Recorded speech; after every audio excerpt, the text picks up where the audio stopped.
আসসালামু আলাইকুম। আমার টেকনিক্যাল চ্যানেলে আপনাদের স্বাগতম। আজকে আমি যারা নতুন ইলেকট্রিশিয়ান হতে যাচ্ছেন বা যারা ইলেকট্রিক পেশায় নতুন আসতে যাচ্ছেন বা শুরু করেছেন তাদের জন্য আমি একটি ছোট্ট একটি ভিডিও তৈরি করেছি। এটা আসলে সম্পূর্ণ না, তারপরেও আমি মনে করি এটা আপনাদের কিছু সহায়ক হবে। তো দর্শক দেখুন, এখান থেকে শুরু হয়। এটা সিঁড়ির নিচ থেকে শুরু হয়, এখানে এমডিবি হবে এবং দেখতে পাচ্ছেন পাইপটা সোজা চলে গিয়েছে ওইখানে। এই যে দেখতে পাচ্ছেন এখান থেকে উপরে পাইপ দেওয়া রয়েছে। উপর দিয়ে দুটো ব্যান্ড দিয়ে পাইপ দেওয়া আছে এবং সেটা এই পাশে এখানে শেষ হয়েছে। এটা মূলত 2 ইউনিটের একটি বিল্ডিং।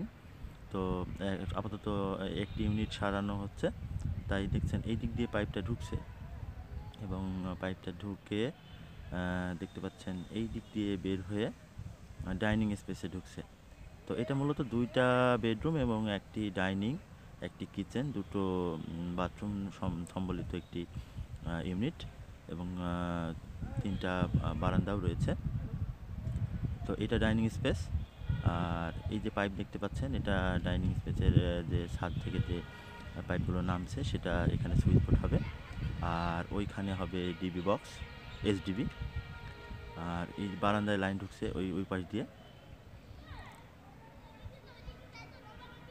এইখানটায় হবে এসডিবি বা ডিস্ট্রিবিউশন বক্স। নিচ থেকে আরেকটি পাইপ নিচে নামছে, নামার পরে এখানে একটি পাওয়ার পয়েন্ট হবে। এখানে ফ্রিজ কিংবা আনুষঙ্গিক যাই হোক সেটা চালাতে পারবে, পাওয়ার পয়েন্ট যেটাকে বলা হয়। আর এইখানে একটি লাইট পয়েন্ট নামতেছে, এখান থেকে লাইট পয়েন্ট নেমে আরেকটি লাইন চলে যাচ্ছে নিচে, এইখানে আরও একটি পাওয়ার পয়েন্ট হবে। আর উপরে এটা দুটো ফ্যানের লাইন করা রয়েছে, দুটো ফ্যান নির্দিষ্ট দূরত্বে দেওয়া রয়েছে। আর এটি বাথরুমের সামনে, বাথরুমের ভেতরে, সরি এটা বারান্দার লাইনটা এই পারে এনে এখানে সুইচ বোর্ড করা হয়েছিল। এটা দেখতে পাচ্ছেন আরেকটি রুম, এটা বেডরুমে লাইন দেখলেন যে ঢুকেছে এবং এখানে সুইচ বোর্ড হবে। উপরে এখানে একটি লাইট পয়েন্ট হবে। আর এই পাশ থেকে লাইন, একটি পাওয়ার পয়েন্টের লাইন চলে আসছে এইখানে একটি এলইডি টিভি যেটা ওয়ালে মাউন্ট করা হয় সেটার একটা লাইন হবে। আর এখানে একটি লাইট পয়েন্ট হবে। ওই পরে একটি বারান্দা রয়েছে, বারান্দার লাইন ওই পার থেকে এপার থেকে পাসিং হয়ে ওপারে গেছে। আর ওইখানে লাইট পয়েন্ট দেখতে পাচ্ছেন। এইখানটা যে সুইচ বোর্ড হবে, সুইচ বোর্ড থেকে নিচে ওই পাশে আরেকটি পাওয়ার পয়েন্ট চলে গিয়েছে। আর এটি একটি বারান্দা, যে বেডরুমটার কথা বলছি সেই বেডরুমের সাথে এই বারান্দা। আর এইখানে দেখতে পাচ্ছেন যে উপরে একটি ফ্যান হোক বা লাইট হোক উপরে দেওয়া রয়েছে এবং এখানে সুইচ বোর্ড হবে। আর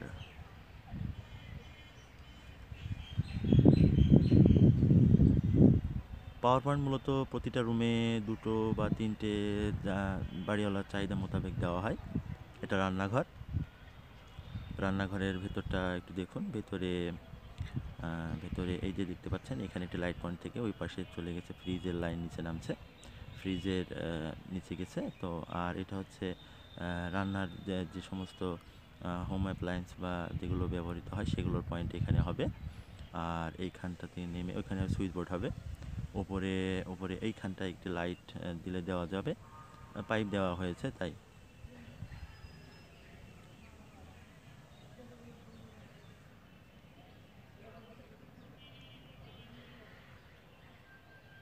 এটি আরেকটি রুম, এর আরেকটি বেডরুম এবং এই বেডরুমের সাথে একটি অ্যাটাচড বাথরুম রয়েছে এবং একটি বারান্দাও রয়েছে। আমি এই সুইচ বোর্ডটা আপনাদের দেখাচ্ছি, এখানে সুইচ বোর্ড হবে। আর উপরে এটা লাইন ঢুকছে, মেইন লাইন ঢুকছে। আর উপরে দেখতে পাচ্ছেন ফ্যানের লাইন 2টা রয়েছে।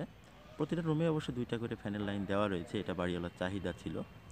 আর এখানেও একটি এলইডি টিভি বা ওয়ালে যে মাউন্ট করা হয় সেই সমস্ত টিভির লাইনটা এখানে দেওয়া রয়েছে। এর ভিতরে ডিশ লাইনের যে তার সেটা ঢুকবে এবং পাওয়ারের তারটা ঢুকবে। এখানে বাথরুমের সুইচ বোর্ড হবে। এটা বারান্দা, এই রুমের বারান্দার লাইনটা দেখতে পাচ্ছেন এই দিক দিয়ে ঢুকছে। আর নিচে একটি পাওয়ার পয়েন্ট রয়েছে।